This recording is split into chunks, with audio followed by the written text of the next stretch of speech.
বিরক্ত হয়ে গেছে।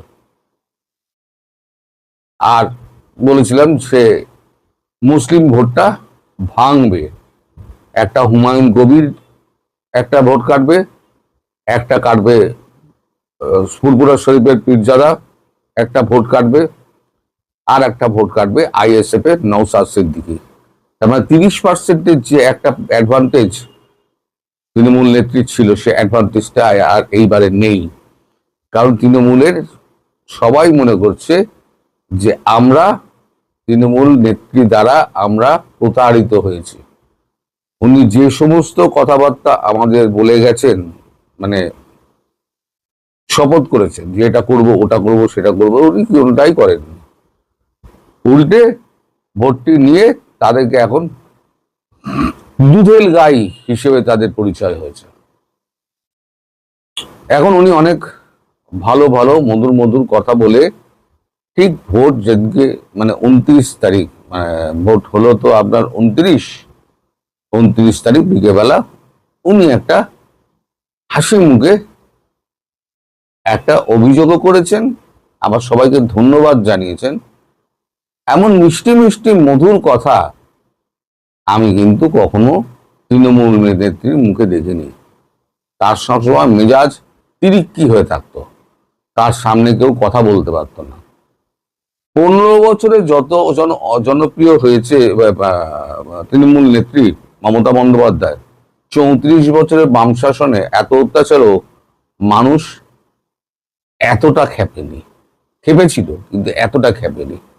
আমি বলেছিলাম এবারের ভোটটা, নির্বাচন শেষ হলে ভোট গণনা যখন হবে তখন বোঝা যাবে যে তৃণমূলকে মানুষ সরালো না বিজেপিকে আনলো। এই ফল বলে দিচ্ছে বাংলার মানুষ তৃণমূল কংগ্রেসকে সরিয়ে দিল। অর্থাৎ তুমি এবার বিদায় হও, আর তোমার পশ্চিমবঙ্গের মুখ দেখতে হবে না।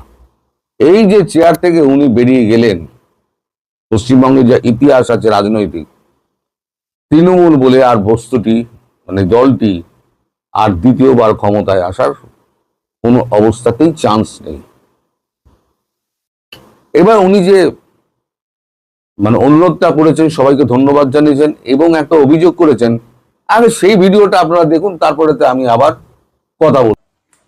নমস্কার, আমি বাংলার মামাটি মানুষকে অনেক আমার প্রণাম, সালাম, জোহার এবং জয় জিনেন্দ্র। আমি সবকিছু জানাচ্ছি। সত শ্রী আকাল জি। আপনারা সকলে ভালো থাকুন, সুস্থ থাকুন। আপনাদের প্রতি আমরা খুব কৃতজ্ঞ, এত রোদ্দুরের মধ্যেও এবং সবকিছু অত্যাচার সহ্য করুন আপনারা যেভাবে ভোট দিয়েছেন লাইনে দাঁড়িয়ে, আপনাদের কাছে আমরা খুব কৃতজ্ঞ। আমি আমার কর্মীদের কাছেও খুব কৃতজ্ঞ, যারা জীবনপণ লড়াই করে অনেক অত্যাচার সহ্য করে, সেন্ট্রাল ফোর্স এবং এখানকার ফোর্স সবার যৌথ অত্যাচার সহ্য করেও টোটাল সমস্ত machinery government of India, prime minister, home minister থেকে শুরু করে পুরো গভর্নমেন্ট অফ ইন্ডিয়া এবং 19টা রাজ্যের বিজেপি নেতাদের এবং অর্থ ভান্ডার, শক্তির ভান্ডার, বন্দুকের ভান্ডার নিয়ে যারা বাংলার মানুষকে জব্দ করতে চেয়েছিলেন, জব্দ তারা কিন্তু ভোট বাক্সে হয়ে গেছে। আমি আপনাদের নিশ্চিন্ত করে বলতে চাই, যেটা টিভিতে দেখাচ্ছে এটা বিজেপি অফিস থেকে কালকে বেলা 1:08 সার্কুলেট করেছে এবং টাকা দিয়ে বলেছে যাতে এটা দেখানো হয়। তার কারণ হচ্ছে আমার কাছে স্পেসিফিক ইনফরমেশন এসছে 1:08 আমি কোনো একটা প্রেস মিডিয়ার থ্রুতে পেয়েছি এবং সেই ইনফরমেশনে দেখা যাচ্ছে তারা পরিষ্কার বলছে ফোর্সফুলি তোমায় করতে হবে, এটা তোমাকে এর মধ্যে যাওয়া যাবে না। কারণটা আসলে জানেন আপনারা, আমরা 200-300 পেয়ে যেতে পারি, 226 ক্রস করবো 2026-এ।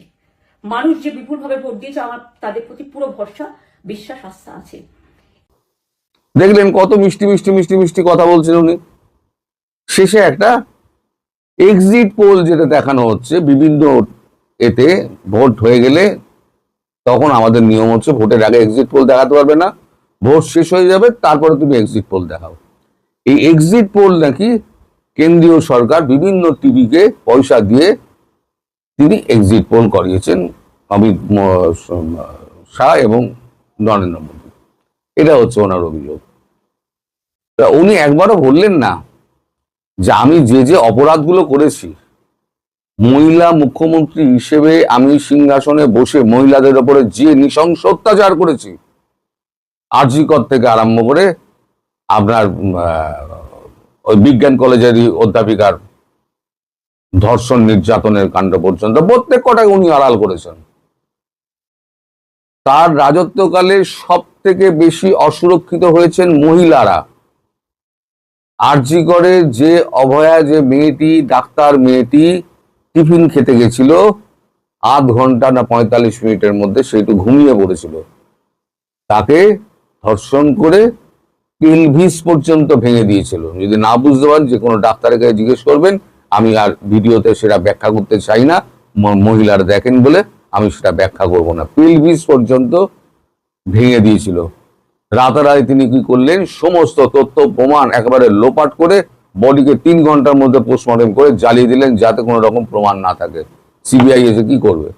বডি যদি না থাকে, যেখানে রেপ হয়েছে সেখানে যদি একবারে ধ্বংসস্তূপ করে দেয়, তাহলে সিবিআই এসে কি করবে, এনআইএ এসে কি করবে?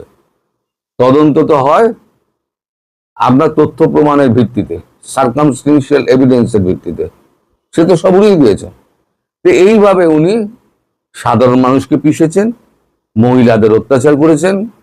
এবারেতে চুরি, ডাকাতি, বালি থেকে পাথর পর্যন্ত সব, চাকরি চুরি, প্রধানমন্ত্রী সড়ক যোজনার টাকা চুরি, 100 দিনের কাজের টাকা চুরি, গঙ্গা অ্যাকশন প্ল্যানের টাকা চুরি, শুধু চুরি করে গেছেন।